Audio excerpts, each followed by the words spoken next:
Keanu Reeves stood at the edge of something incredible, an event so secretive, so astonishing, that even whispering its name felt like tempting fate.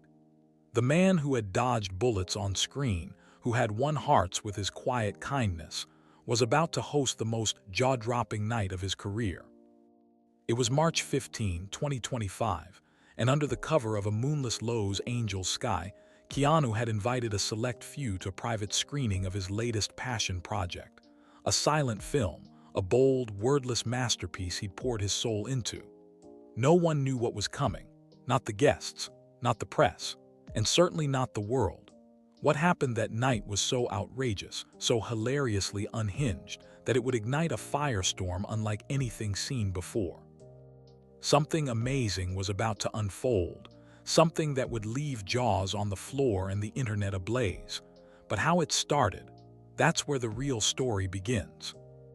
The venue was a hidden gem, a crumbling, century-old theater tucked away in the forgotten corners of downtown LA. Its faded velvet seats and peeling gold trim whispered of a bygone era, a perfect match for Keanu's vision. He'd spent months restoring it in secret, funding the project with his own money, refusing any spotlight. The guest list was small, hand-picked, 50 people, no more. Artists, filmmakers, a few trusted friends. No phones allowed, no cameras. This isn't just a story, it's a revelation. And if you want to see how far it goes, subscribe now before it disappears. Just pure, unfiltered art. Keanu arrived early, dressed in his signature black leather jacket, his hair slightly tousled from the wind. He moved through the theater with a quiet purpose, adjusting lights, testing the ancient projector himself. This wasn't just a screening to him, it was a statement. A rebellion against the noise of modern Hollywood, a return to something raw and real. The air buzzed with anticipation as the guests trickled in. They were an eclectic mix, painters with paint-stained hands, directors with wild ideas, a musician who'd once played a sold-out stadium with nothing but a ukulele. They murmured among themselves, their excitement palpable but hushed, honoring the night's unspoken rule of reverence. Keanu stood at the back, watching it all unfold, a faint smile tugging at his lips. He loved this, the purity of creation, the shared breath of an audience about to witness something new. The film was ready. A 90-minute odyssey of shadow and light, a story told through movement and music alone. No words, no explanations, just emotion so raw it could crack a heart open. He poured everything into it, grief, joy, rage, hope. It was his soul on celluloid. But not everyone saw it that way. Her name was Vivian Crane, a self-proclaimed cultural critic with a Twitter following that rivaled some celebrities. She built her empire on outrage, her every tweet a Molotov cocktail lobbed into the discourse. Thin-framed glasses perched on her nose, her hair dyed a violent shade of purple. She carried herself like a warrior of righteousness. Vivian hadn't been invited. No one knew how she'd gotten wind of the event. Some whispered a leaked email, others swore it was pure spiteful instinct. But there she was, slipping through the theater's rusted side door, her presence a ticking bomb no one saw coming. She wore a smug grin, her phone already in hand despite the no device rule, live tweeting her infiltration to her legion of followers. "Keanu Reeves thinks he can hide from accountability," she typed furiously. "Not tonight." The lights dimmed, the projector whirred to life. Keanu leaned against the back wall, arms crossed as the first frames flickered across the screen, a lone figure walking through a desolate city, shadows stretching like claws. The audience leaned forward, captivated. The music swelled, a haunting piano melody that seemed to vibrate in their bones. For 10 glorious minutes, the theater was a cathedral of silence, every eye locked on Keanu's creation. It was beautiful, it was perfect. It was everything he dreamed it would be. Then Vivian struck. She leapt from her seat in the third row, her voice shattering the stillness like a gunshot. "This is cultural appropriation," she screamed, her arms flailing wildly. Heads whipped around, gasps rippling through the crowd. Keanu's brow furrowed, but he didn't move, not yet. Vivian spun to face the audience, her eyes blazing with righteous fury. A white man making a silent film. In 2025, this is erasure. This is violence. Where are the voices of the marginalized? Her words echoed off the theater's cracked walls, each accusation louder than the last. The projector kept rolling, its light bathing her in a ghostly glow as she stomped toward the screen, pointing at it like it was a criminal on trial. This isn't art, it's oppression. The audience froze, some in shock, others in confusion. A few reached for phones they didn't have, the instinct to record kicking in despite the rules. Vivian's tantrum escalated. She shrieked about colonialism, patriarchy, every buzzword in her arsenal, her voice rising to a pitch that could shatter glass. She tore at her own hair, kicked over an empty chair, her meltdown spiraling into something almost theatrical in its absurdity. The film played on, oblivious, its silent beauty now a backdrop to her chaos. Keanu watched from the shadows, his expression unreadable, but something shifted in him. A spark, a decision forming behind those calm, dark eyes. Then it happened.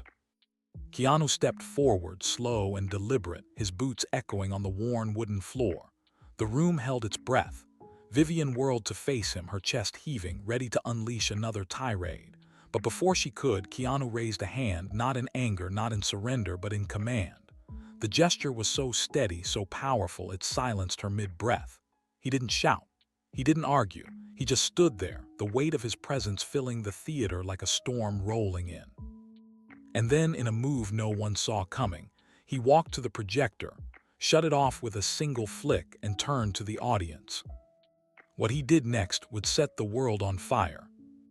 Vivian's jaw dropped, her momentum stolen. The guests leaned forward, hearts pounding, unsure if they were witnessing the end of the night or the beginning of something bigger. Keanu's gaze swept the room, lingering on Vivian for a heartbeat longer than necessary. Then he moved not away but toward her, closing the distance with a calm that felt almost dangerous. The theater was a powder keg and Keanu Reeves was holding the match. Whatever came next, it wouldn't just be a response, it would be a reckoning. The night was young, and the chaos had only just begun. The theater hung in a suspended moment, the air thick with the scent of old wood and the electric buzz of anticipation. Keanu Reeves stood mere feet from Vivian Crane, her wild purple hair trembling with the force of her interrupted rage. The projector's hum had faded into silence, its light snuffed out by Keanu's own hand, and now every eye in the room was locked on him. The audience, those 50 chosen souls, sat rigid, their breaths shallow, caught between awe and dread. Vivian's chest heaved, her fists clenched, her face a mask of defiance twisted with shock. She'd expected a fight, a debate, maybe even a retreat. But Keanu wasn't playing her game. He was rewriting the rules entirely. He took another step toward her, his movements slow, deliberate like a predator sizing up its prey, not with malice but with a quiet, unshakable resolve. The dim glow of the theater's emergency lights cast long shadows across his face, sharpening the lines of his jaw, making him look less like a man and more like a force of nature. Vivian flinched just for a fraction of a second, but it was enough. Keanu saw it. The room saw it. And in that tiny crack of vulnerability, the power shifted. He didn't raise his voice. He didn't need to. When he spoke, his words cut through the tension like a blade through silk. "This isn't about you," he said, his voice low, steady, carrying a weight that seemed to pin Vivian in place. "It's about them." He gestured to the audience, his hand sweeping across the rows of wide-eyed faces. "It's about what they feel, what they see. You don't get to decide that for them." The statement landed like a thunderclap, simple yet seismic, stripping away Vivian's self-righteous armor. She opened her mouth to retort, but Keanu wasn't finished. He turned away from her, facing the audience directly, and what he did next turned the night into a legend. With a single, fluid motion, he grabbed a heavy wooden chair from the aisle, one of those ancient relics the theater had clung to for decades, and dragged it to the center of the stage. The scrape of its legs against the floor echoed in the silence, a sound so raw it made the hairs on the back of every neck stand up. He sat down, legs spread wide, elbows resting on his knees, and stared out at the crowd. Not at Vivian, not at the blank screen. At them, his people, his witnesses. And then, in a move that would be replayed, dissected, and debated for years, he pulled a lighter from his pocket, a battered silver Zippo, and flicked it open. The tiny flame danced in the dark, a pinpoint of defiance against the chaos Vivian had unleashed. Keanu held it up, letting the light play across his face, and said, "If you want to burn something down, start with this." He wasn't talking to Vivian anymore. He was talking to the room, to the world beyond those crumbling walls. The audience erupted, not in cheers, not in gasps, but in a collective intake of breath, a sound so primal it felt like the earth itself had shifted. Vivian staggered back, her bravado crumbling, her eyes darting between Keanu and the flame as if it might leap out and consume her. But Keanu wasn't done. He stood, the chair creaking beneath him, and walked to the edge of the stage. He held the lighter higher, the flame unwavering, and let his gaze sweep the room once more. "This film," he said, his voice rising just enough to fill every corner, "wasn't made for critics. It wasn't made for headlines. It was made for anyone who's ever felt something they couldn't say." The words hung there, heavy with meaning, a quiet rebellion wrapped in a promise. Then, with a flick of his wrist, he snapped the lighter shut, plunging the stage back into shadow. The silence that followed was deafening, a void begging to be filled. Vivian seized her chance. She lunged forward, her voice cracking as she shrieked, "You don't get to silence me. This is tyranny, this is," but her words drowned in the sudden roar of the audience. They were on their feet now, not clapping, not shouting, but moving, closing in around Keanu like a tide. They didn't touch him. They didn't need to. Their presence was a shield, a wall of bodies that pushed Vivian back, her screams fading into a pathetic squeak. She stumbled, nearly tripping over the chair Keanu had left behind, her phone slipping from her hand and skittering across the floor. Keanu didn't flinch. He stood at the center of it all, his expression calm but his eyes burning with something fierce, something unstoppable. The audience wasn't just protecting him, they were claiming him, turning his silent film into a silent revolution. Vivian flailed, trying to reclaim her narrative, but it was too late. The theater had become a battlefield, and Keanu had just won the first skirmish without throwing a single punch. He stepped off the stage, moving through the crowd, their hands brushing his shoulders like a king passing through his court. But the night wasn't over. Outside those walls, Vivian's phone, still live on her Twitter feed, had captured every second. Her followers, her army of outrage, were watching. The clip of Keanu with the lighter, his words, the audience's surge, it was already spreading, a wildfire racing across the internet. Hashtags exploded. Keanu burns it down, silent rebellion, Vivian meltdown. Within minutes, the story warped. Some called Keanu a hero, others a villain. A few even claimed he'd assaulted Vivian with the chair. The truth didn't matter. The chaos did. Keanu reached the theater's back exit, the cool night air hitting him as he stepped outside. He paused, glancing back at the chaos he'd left behind. Vivian was still inside, screaming into the void, but her voice was lost in the swell of the crowd.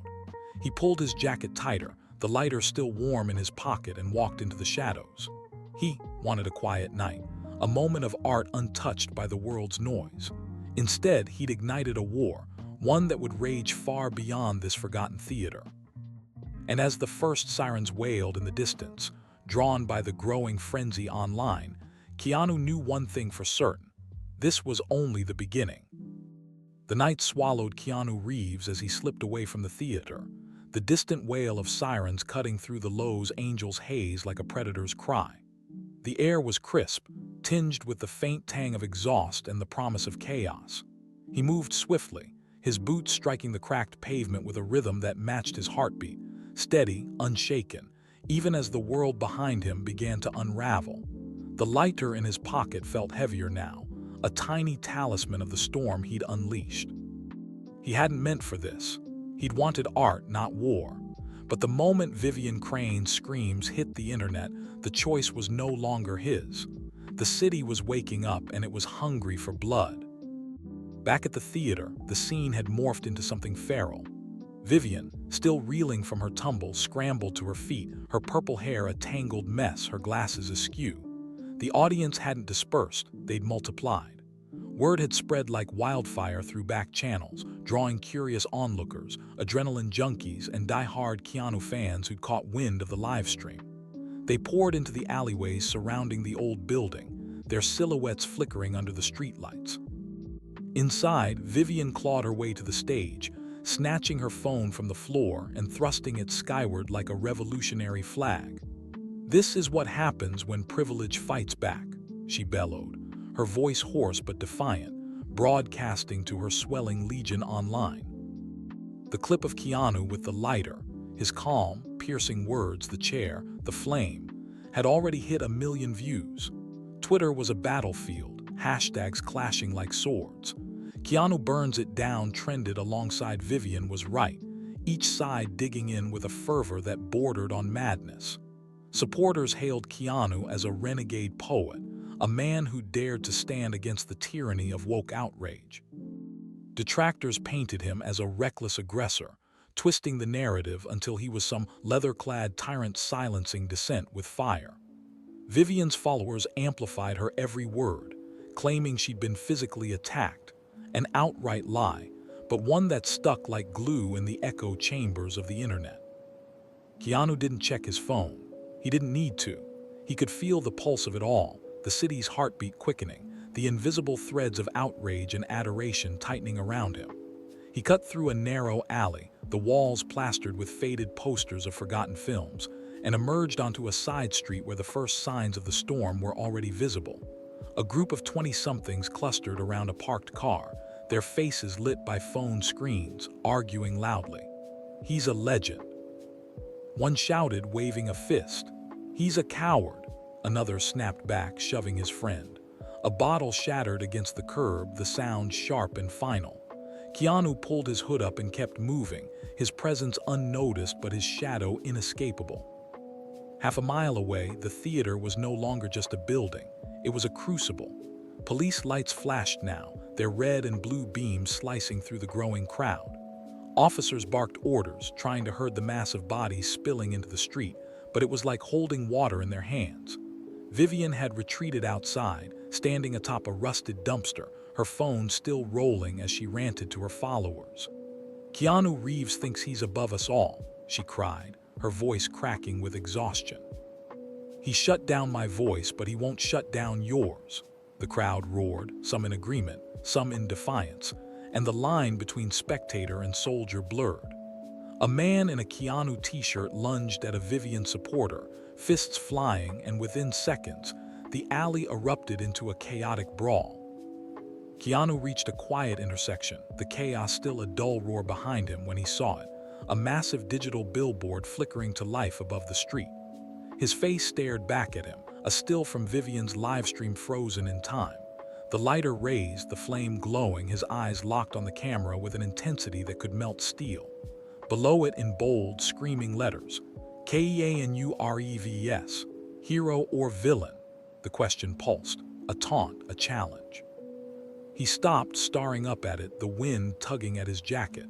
For a moment he was still, just a man beneath his own myth. Then a car screeched past, its driver leaning out to yell, "Burn it all down, Keanu," before vanishing into the night. The city was fracturing. Downtown LA became a patchwork of flashpoints. Impromptu rallies for Keanu sprang up near Pershing Square, where fans waved lighters and chanted his name like a war cry. Blocks away, Vivian's supporters gathered outside a trendy coffee shop, clutching signs scrawled with "Silence is violence," and "Reeves must apologize." News vans rolled in, their satellite dishes piercing the skyline, reporters shouting over each other to capture the madness. A helicopter buzzed overhead, its spotlight sweeping the streets, turning the night into a surreal stage. And through it all, Keanu kept walking, his silhouette cutting through the pandemonium like a ghost. He reached an old motorcycle shop, its neon sign flickering weakly, and slipped inside. The owner, a grizzled man named Marco with a beard like steel wool, looked up from his workbench. He'd known Keanu for years, a quiet friendship forged over late-night rides and shared silences. Marco didn't ask questions. He just nodded toward a sleek black bike in the corner, its engine gleaming under the dim lights. "Heard the sirens," Marco grunted, tossing Keanu a helmet. "Figured you need an out." Keanu caught it with one hand, his lips twitching into the faintest smirk. "Something like that," he said, his voice a low rumble. Outside, the chaos was cresting. A trash can fire flared near the theater, its smoke curling into the sky as Vivian's voice, amplified now by a megaphone, cut through the noise. "This is our reckoning," she screamed, her followers chanting in unison. Keanu straddled the bike, the engine roaring to life beneath him, a growl that drowned out the distant shouts. He didn't look back. He didn't need to. The city was a tinderbox and he'd struck the match. Whether by choice or chance, it didn't matter anymore. The flames were spreading, and they wouldn't stop until they consumed everything in their path. As he peeled out into the night, tires screeching against asphalt, the horizon glowed with the faint orange of fire and fury. Keanu Reeves wasn't running from the chaos. He was riding straight into it, the wind tearing at him, the lighter still warm against his chest. The world wanted answers, blood, a story to tell, and he was about to give them one they'd never forget. The motorcycle roared beneath Keanu Reeves as he tore through the veins of Los Angeles, the city's arteries pulsing with chaos and light. The wind lashed at his face, sharp and relentless, tugging at the edges of his hood as the engine's growl drowned out the distant clamor. Smoke stained the horizon, a smudge of orange and gray against the black sky, marking the spot where the theater had become a battlefield. The lighter in his pocket pressed against his chest, a silent heartbeat of the night's unraveling. "You felt that, didn't you? That was no ordinary moment. If it hit you, hit like and let's keep going." He wasn't fleeing, not really. Keanu was moving towards something, drawn by an instinct he couldn't name, a pull as old as the stories he'd told on screen. The world was screaming his name, and he wasn't about to let it shout into the void. Behind him, the city was a beast unleashed. The theater district had erupted into a full-blown riot, the streets clogged with bodies and rage. Vivian Crane stood at the epicenter, her megaphone a scepter of fury, her purple hair a beacon in the flickering firelight. Her followers had swelled into the hundreds, their chants a jagged symphony of justice now. And down with Reeves. Trash cans blazed, their flames licking at the night, while Keanu's fans fought back, literally hurling bottles and fists in a desperate defense of their icon. Police lines buckled under the pressure, batons swinging, tear gas blooming in choking clouds. News helicopters circled like vultures, their cameras feasting on the carnage, beaming it live to screens across the globe. The internet was a war zone of its own. Vivian's livestream had crashed Twitter twice, the platform buckling under the weight of millions of voices. Memes of Keanu with the lighter flooded every feed. One showed him as a modern Prometheus, another as a brooding dictator torching free speech. Keanu Burns It Down hit 10 million mentions, battling cancel Reeves for supremacy. Celebrities weighed in, some praising his stand, others clutching pearls over the violence he'd supposedly incited. A grainy photo of Vivian atop the dumpster, megaphone raised, became the rallying cry for her side, captioned with the voice they tried to silence. The truth was a ghost, lost in the noise, and the world didn't care. It wanted a spectacle, and Keanu was delivering. He veered off the main roads, the bike leaning hard into a turn as he cut through an industrial sprawl, warehouses and rusted rail yards stretching into the dark. The sirens faded, replaced by the hum of his own thoughts. He didn't know where he was going, not exactly, but the city's pulse guided him. Marco's shop had been a brief refuge, a moment to breathe, but staying still wasn't an option. The billboard's question, hero or villain, burned in his mind, not because he cared about the answer, but because it meant the story had slipped from his hands. He'd made the film to speak without words, to feel without explaining. Now it was a spark in a powder keg, and he was the one holding the flame. The bike slowed as he reached a deserted overpass, the city sprawling below like a living map of madness. He killed the engine, the silence rushing in, and swung his leg over the seat. Standing at the edge, he pulled the helmet off, letting the night air cool his skin. Below, flashes of red and blue danced through the streets, punctuated by bursts of firelight. A plume of smoke rose from the theater district, thick and defiant, a signal to the world that this wasn't over. Keanu's eyes narrowed, his breath steady as he watched the chaos he'd ignited. He hadn't thrown a punch, hadn't raised his voice beyond that single searing moment. Yet here it was, a war with his name on it. Then he heard it, a low rumble not from the city but from behind him. He turned, slow and deliberate, as headlights pierced the shadows of the overpass. A black SUV rolled to a stop, its engine idling like a predator's growl. The driver's window slid down, revealing Marco, his grizzled face etched with something between concern and grim resolve. "Thought you might need a hand," he said, his voice rough as gravel. Keanu tilted his head, studying him. Marco wasn't just a mechanic. He was a man who'd seen things, survived things, and now he was here. Marco leaned out, resting an arm on the door. "It's not just the streets anymore, man. They're coming for you, both sides. Cops, Vivian's crazies, even some of your own fans. They're saying you started a revolution." He jerked his head toward the passenger seat. "Get in, I've got a place." Keanu didn't move at first, his gaze drifting back to the city. The idea of running didn't sit right, it wasn't who he was. But Marco's words lingered, "They're coming for you. Not the film, not the theater, him." He climbed into the SUV, the door slamming shut with a thud that echoed off the concrete. Marco didn't waste time, he floored it, the vehicle lurching forward as they descended into the labyrinth of backroads. "Heard the radio," Marco said, eyes on the wheel. "Vivian, claiming you threatened her life with that lighter, says she's got proof, some edited clip her people cooked up. Cops are calling it a public safety crisis. Your fans are calling it a call to arms." Keanu's jaw tightened, but he stayed silent, his mind racing. The lighter was a symbol, not a weapon, but symbols were dangerous in hands that twisted them. They pulled into a narrow garage tucked behind an abandoned warehouse, the door rattling shut behind them. Marco killed the engine and turned to Keanu. "You've got two choices, man. Lay low till this blows over, if it ever does, or go back out there and face it head-on." He reached under the seat, pulling out a battered radio scanner, its static crackling to life.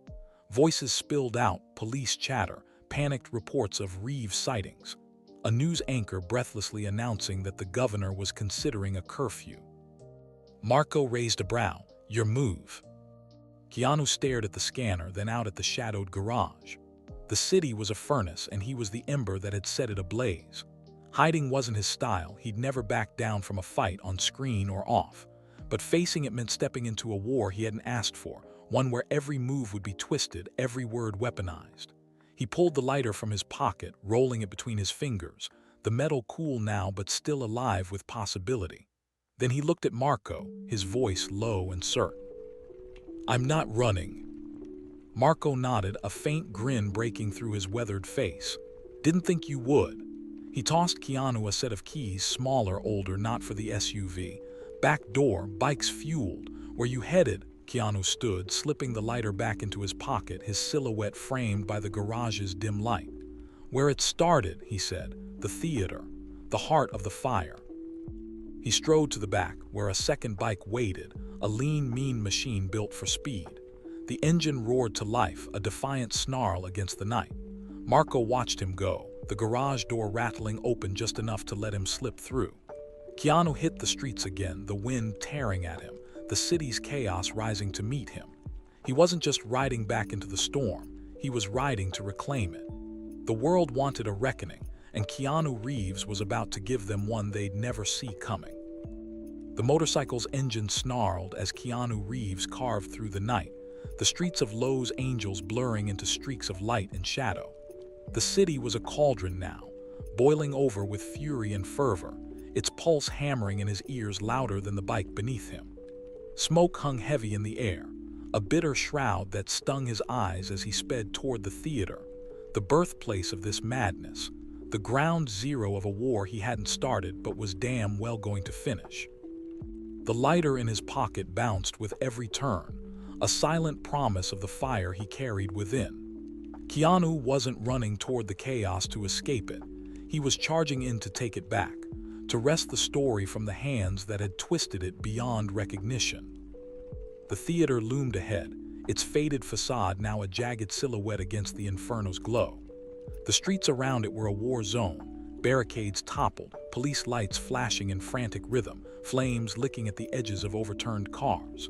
Vivian Crane's voice cut through the din, amplified by her megaphone, a banshee wail rallying her troops. Her followers had swelled into a mob, their signs and fists raised high, their chants a relentless drumbeat. Reeves must fall, Reeves must fall. Across the intersection, Keanu's fans held their own line, a ragtag army of leather jackets and lighters, their shouts of "burn it down" clashing in a cacophony that shook the earth. The police were a thin blue thread between them, stretched to breaking, their shouts lost in the roar. Keanu didn't slow. He gunned the bike straight through the chaos, weaving past a hurled bottle that shattered inches from his wheel, its glass exploding in a glittering arc. Heads turned as he roared into view, a black-clad specter cutting through the madness. Vivian's megaphone faltered mid-sentence, her eyes locking onto him from her perch atop the dumpster. The crowd parted, some in awe, some in rage, as he skidded to a stop at the theater's entrance, the bike's tires screeching against the pavement. He swung off, helmet in hand, and stood there, unflinching as the storm closed in around him. The air crackled with heat and hostility, every breath a gamble. Vivian leapt down, her purple hair wild, her face smeared with soot and sweat. She stormed toward him, megaphone swinging like a club, her followers surging behind her. "You think you can just ride in and play hero?" she shrieked, her voice raw but piercing. "This is bigger than you now, Reeves. You lit the match, now watch it burn." She thrust the megaphone forward, its feedback squealing, a sound that clawed at the nerves of everyone within earshot. Keanu didn't flinch. He dropped the helmet to the ground with a dull thud, his gaze steady, piercing through her like a blade.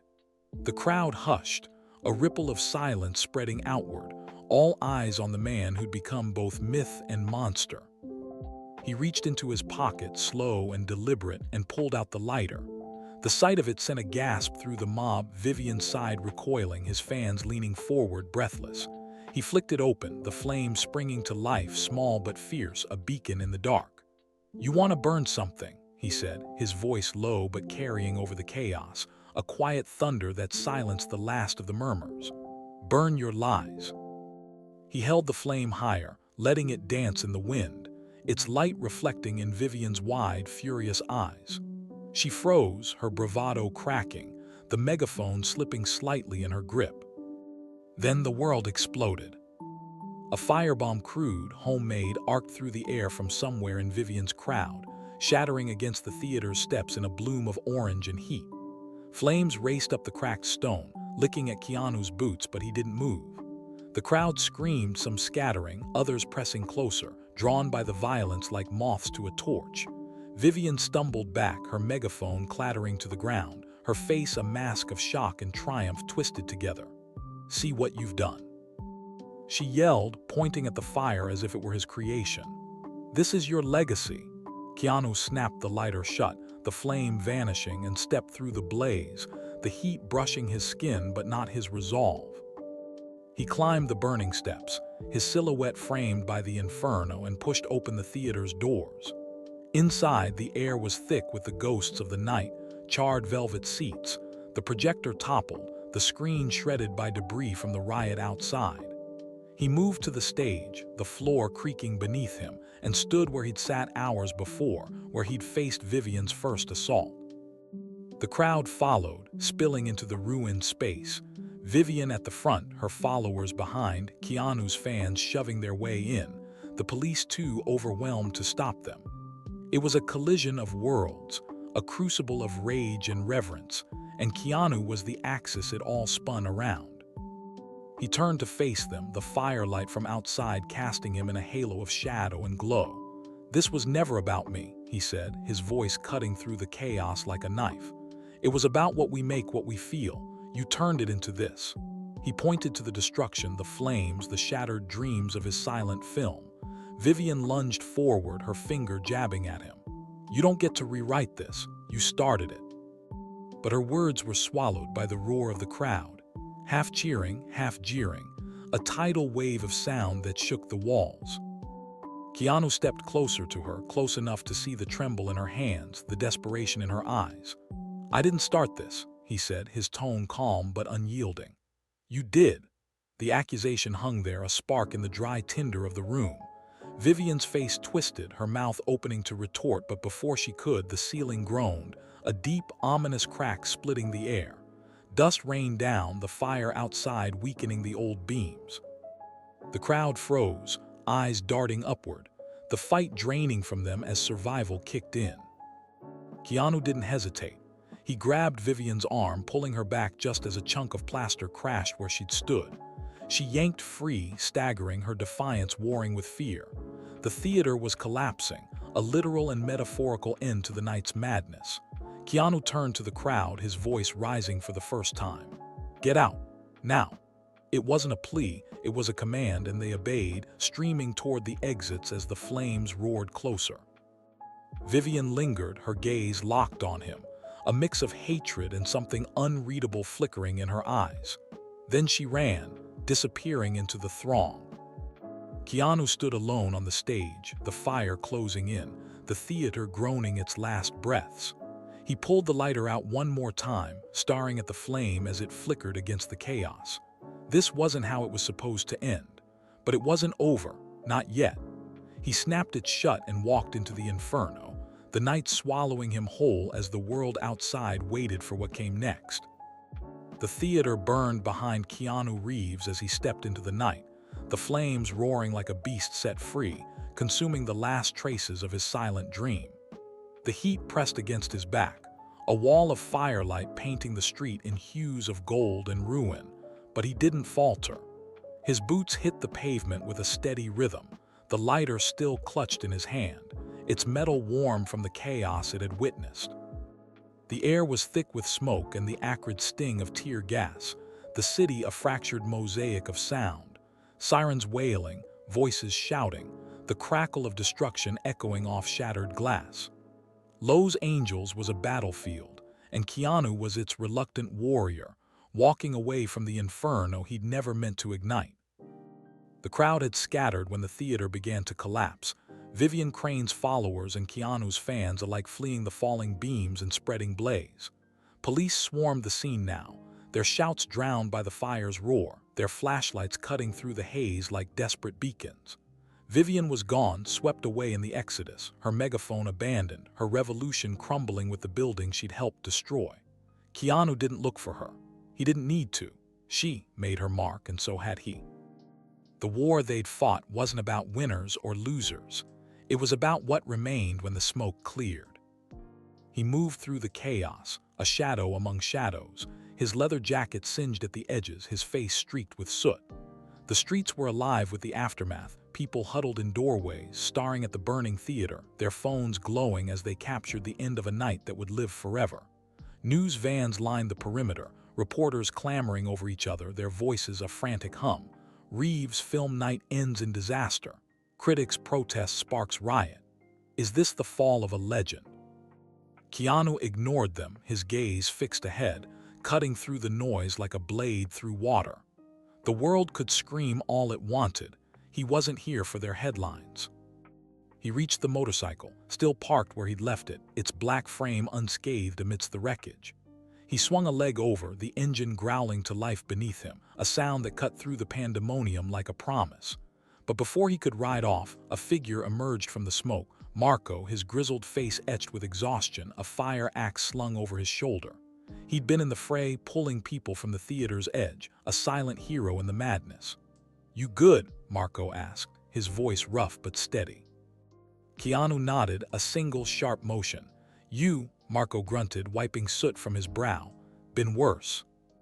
They stood there for a moment, two men carved from the same quiet strength, the burning theater a testament to the night's unraveling. Marco jerked his head toward the city beyond. "They're gonna hunt you for this," cops press her people. "You ready for that?" Keanu's lips twitched, not quite a smile, but close. "They can try," he said, his voice low, carrying the weight of a man who'd faced worse storms and walked away whole. Marco nodded, stepping back. "Ride safe, man." Keanu revved the engine, the sound of farewell, and tore into the night. The city blurred past him, a kaleidoscope of light and shadow, as he rode toward the outskirts where the madness hadn't yet reached. The wind tore at him, cleansing the smoke from his lungs, the lighter in his pocket a steady pulse against his chest. He didn't stop until he hit a desolate stretch of highway, the skyline a faint glow in his rear view. There, beneath a sky bruised with dawn, he pulled over, the bike idling as he stared out at the horizon. The world was still burning behind him, literally and figuratively, but out here it was quiet. For the first time in hours, he could breathe. He pulled the lighter out, flipping it open one last time. The flame sprang to life, small and defiant, a mirror to the fire he'd left behind. He stared at it, the flickering light dancing in his dark eyes, and thought of the film, the silent story he'd poured his soul into, now ash and memory. It had been about loss, about finding light in the dark, about the things words couldn't touch. The world hadn't seen it, not really. They'd seen Vivian's rage, his stand, the chaos that followed. But the heart of it, that was gone, consumed by the flames. Keanu snapped the lighter shut, the flame vanishing, and slipped it back into his pocket. He wasn't angry. He wasn't broken. He was still. The city would talk, the internet would rage, the story would twist into 1,000 versions, hero, villain, martyr, monster. Vivian would spin her tale, claiming victory or victimhood, whichever suited her next move. The press would chase him, the fans would worship or curse him, and the truth would fade into the noise. But Keanu didn't need their verdict. He'd made his stand not for them but for himself, for the art, for the moment, for the silence they'd tried to drown. The bike roared back to life and he rode on, the highway stretching into the unknown. Dawn broke slow and gold over the hills, a new day swallowing the night's ashes. He didn't look back. There was nothing left to see. The theater was gone, the film was lost, but Keanu Reeves remained unbowed, unbroken, a man who'd walked through fire and come out the other side. The world would never forget that night, March 15, 2025, when a silent film sparked a screaming war. And neither would he. Days later, the headlines still blazed, some calling it the end of an era, others the birth of a legend.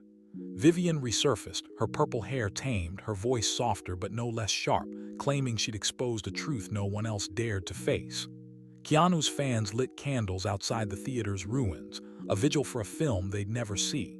The lighter became a symbol, sold in knockoff versions online, waved at protests, etched into murals across LA. But Keanu was nowhere to be found. He'd vanished into the quiet, leaving the chaos to burn itself out. And somewhere on a dusty road far from the city, a lone motorcycle roared into the distance, its rider a shadow against the sun. Keanu Reeves didn't need the world's applause or its condemnation.